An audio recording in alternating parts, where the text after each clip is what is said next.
કોંગ્રેસની સરકારે 2006 માં કાયદો લાયા અને જંગલ જમીન અધિકારનો અધિકાર આપ્યો, પણ આજ દિન સુધી અમને સનદો મળતી નથી. ધક્કા ખાઈએ છે પણ અમારા દાવા મંજૂર થતા નથી. વિવિધ પ્રોજેક્ટના નામે આ આદિવાસી વિસ્તારની જમીનો હડપવામાં આવે છે.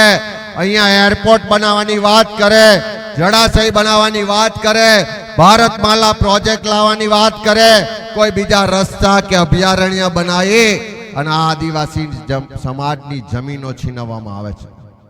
ત્યારે એ લોકોએ આક્રોશ સાથે કીધું કે કોંગ્રેસે કાયદા લાયા, ખેડે એની જમીન કરીને આપ્યા, રે એનું ઘરનો કાયદો લાયા, આપણને અનામત આપી, શિક્ષણ આપ્યું, નોકરીઓ આપી, જમીનનો અધિકારનો કાયદો લાયા.